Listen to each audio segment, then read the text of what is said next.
Hello friends, तर पुन्हा एकदा स्वागत आहे तुमचं आपल्या एका नवीन व्हिडिओमध्ये. तर आम्ही वणीच्या देवीला गेलेलो होतो आणि दर्शन वगैरे झाल्याच्या नंतर आम्ही निघालो घरी जाण्यासाठी. म्हणजे घरी मध्ये एक देवीचं मंदिर आहे, जगदंबा देवीचं.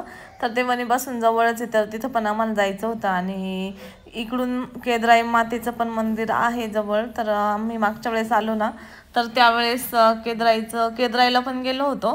पण ह्यावेळेस आमच्याकडे इतका वेळ नव्हता, कारण की आम्ही 12 वाजता घरून निघालेलो होतो. 12:15 वाजता घरून निघालेलो होतो, तर त्याच्यामुळे इथंच आम्हाला खूप वेळ झालेला होता. आता इथे 6 वाजत आलेले होते आणि घरी आम्ही संध्याकाळचं खूप उशिरा पोहोचलो, 11:30 वाजता.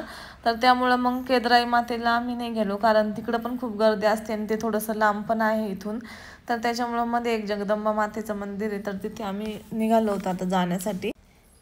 तर पावसाळ्यात वणीच्या देवीला गेलो ना, तिकडं लोकेशन खूप भारी असतं आणि खूप गर्दी असते. आता काही मध्ये म्हणजे मुहूर्त पण नव्हता, तर त्या मुहूर्ताच्या वेळेस म्हणजे असं नवरात्र वगैरे असं काही असेल तर त्यावेळेस तर अजून खूप गर्दी असते, दर्शन पण लवकर होत नाही.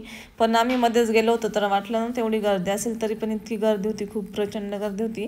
आम्ही 1-2 तास लाईनमध्ये उभं होतो त्यावेळेस, तेव्हा आम्हाला तिकीट भेटलं. आणि तिथे VIP पास पण होतात, पण आम्ही खाली बघितलेच नव्हते. वरती गेलो आम्हाला कळलं, तर मग एवढ्या खाली रिटर्न येणं पण म्हणजे नाही जमलं, गर्दीतून येणं पण. तर त्याच्यामुळं जर VIP पास पण घेतले तर लवकर दर्शन पण होतं. VIP पासला पण गर्दीच होती, कारण लोक लहान मुलं असले की घेऊन टाकतात. आणि रस्त्याने बघा एवढे मस्त ढग टेकलेले होते डोंगरावर, खूप छान वाटत होतं.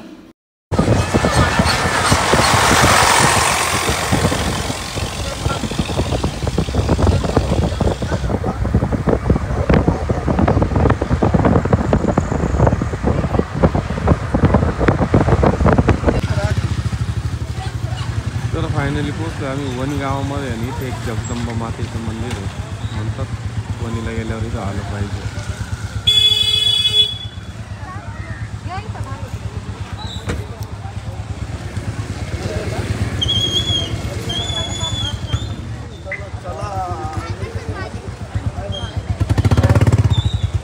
आम्ही इथं पण आलो होतो ना मागच्या वेळेस, तेव्हा आम्ही इथं पण आलो आता. आहे तसंच आहे मंदिर, काही चेंजेस नाही केलं. हा, इथं लय थंडी आहे. पाणी आहे ना, कुंड. जगदंबा मातेचं मंदिर आहे. तलाव नाही, कुंड आहे, कुंड. कुंड दाखवला ना,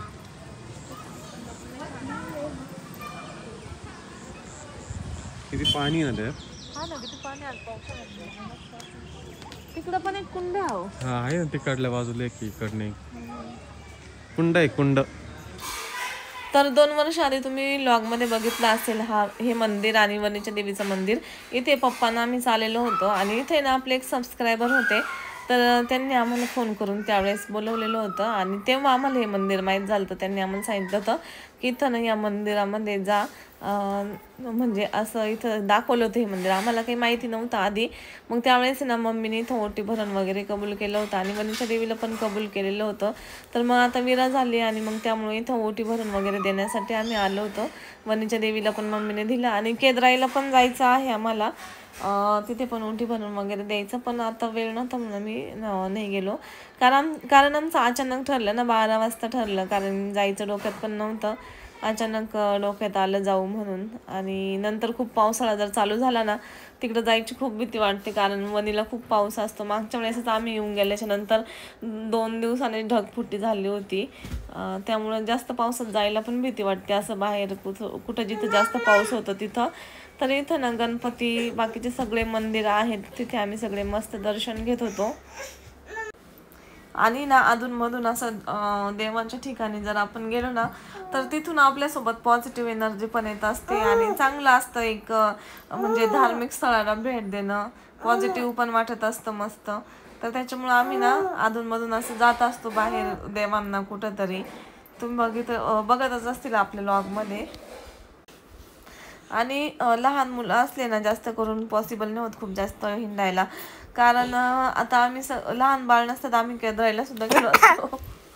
पण हे ना वीरा पण कंटाळली होती ट्रॅव्हलिंग करून नंतर. तरी वीरा जास्त ट्रॅव्हलिंगमध्ये रडत नाही, तिला खूप आनंद होतो फिरायला. पण जास्त वेळ झाला, 11:30 वाजले ते रात्रीचे. मग म्हटलं नको आता, नाहीतर मग आणि लहान मुलांचं कसं सगळं सोबत पाहिजे, त्यांचं खाणं वगैरे सगळं वेळेत झालं पाहिजे, नाही तर. आणि त्यांचे कसं खाण्याचे पदार्थ पण वेगवेगळे असतात बाहेर हॉटेलमध्ये, ते पदार्थ पण नाकूड दाबती. तर मी ना आता व्हॉइस ओव्हर करते. विरा माझं नाक दाबू राहिली, बोलून नाही देते मला. विरू नको गो. आणि ना आता इथं मी ना मस्त दर्शन घेत आहे महादेवाचं.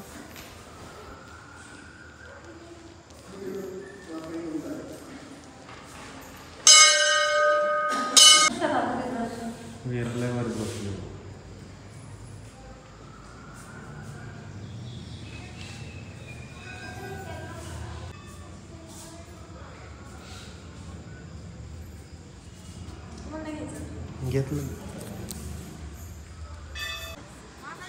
तर फायनली सगळं दर्शन घेऊन झालंय.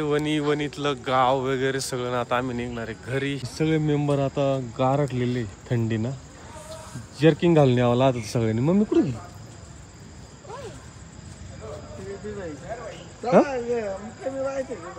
कुठे मम्मी? दर्शन घ्यायला परत गेली काय मंदिरात?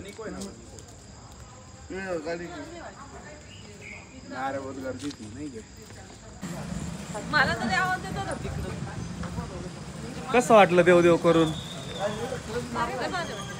मम्मीच्या वाढदिवसाला देव केले सगळ्यांनी. पप्पाच्या वाढदिवसाला नळ्यात फोडल्या ऍक्च्युअली. दिली ना आता. आज कोण पार्टी होती? ठीक. अजून पार्टी झालीच कुठं? देव झालंय आता. इथून पुढे पार्टी. आता इथून आता देवपूजा झाली, आता पोटपूजा बघावं लागेल.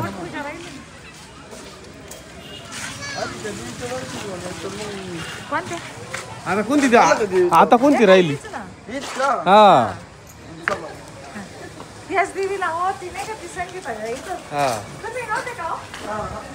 किट्ट्या मारायच का हो? वीरा चल चला रे, जेवण करायचं. चला तर आम्ही आला तर जेवायला. इथंच जवळच हायवेला हॉटेल. प्युअर व्हेजिटेबल मध्ये आणलंय आज खास. प्युअर. चला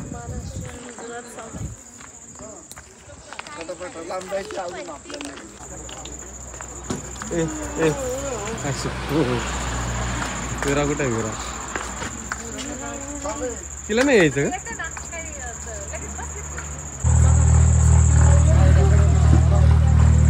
हे आणा ना इकडं मेनू कार्ड. मेनू कार्ड इथंच दिलं बरोबर आणून त्यांनी. विराला दिलं आणून बरोबर. विराला जाऊ दे. तर आता आहे ना सकाळी जेवलो होतो आम्ही घरी. त्याच्यानंतर हा मग हा खरं टेस्ट भाजी खाल्ल्यावर कळल हॉटेल कसं असो. राईस हे बघ खाऊन तर पाहिजे तू. खाली बस वे बाबू, खाली बस ना. तुला थोडं मागवलं होतं का? आला एक चना मसाला. त्याच्यानंतर ये क्या है? आज का स्पेशल है ना? क्या क्या नाम बोला? Paneer lazeez today special. अच्छा पनीर लाजीज. हाँ हाँ हाँ.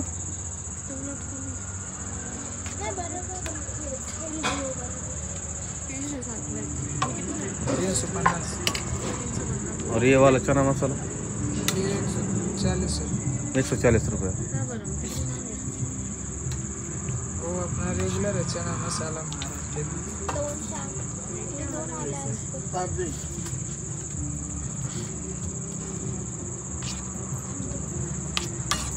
आणि इकडे चालू विराचं जेवण.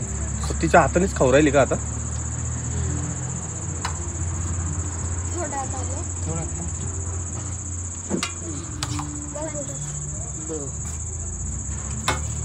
कितने मेंबर हो सर आप? और एक ही भी उधर करने का भी ये होने के बाद. हाँ ठीक है भर राहिले. और उनका एक करो. तुमचं ताट द्या. तर फायनली आम्ही बसलो जेवायला आणि आता चालू आहे जेवण सगळ्यांचं. आणि टेस्ट कोणीच नाही केलं, पप्पा ते पप्पा तर दिसतच नाही रे. दादूला पप्पाला झाकून टाकलं. सगळे बस. तर आता आम्ही जेवण करणार आणि जेवण करून आता निघणार आहे. एक फोटो घेऊ का? आताच मम्मीचा वाढदिवस झालाय. केक वगैरे कापून आता तुफान जेवलोय आम्ही भरपूर. आता जाणार डायरेक्ट घरी. तो कसा वाटला तुम्हाला? बर्थडे कसा वाटला? एकीला घ्या मग तुम्ही आता. माझा अवतार काय घ्या. विरा तर नुसती आजी आजीच करीत राहते. चला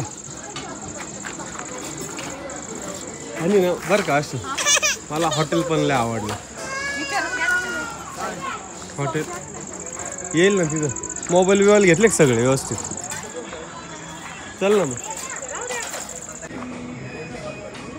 नाही खायचं ना असं इकडं त्यात मासे बसले.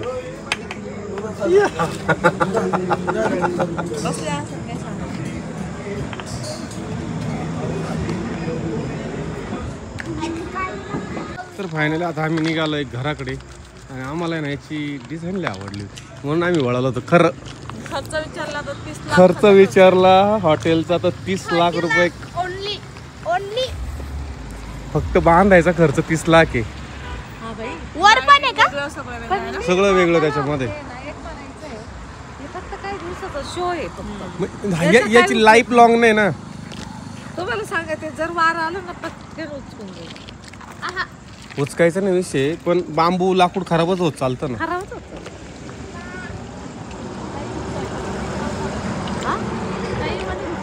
पण ते जाऊ द्या थोड्या दिवसासाठी काय ना पण भारी. तेवढे पैसे ते केव्हाच कमवून बसणार. तेवढा पैसा कधीच कमवून बसणार ते.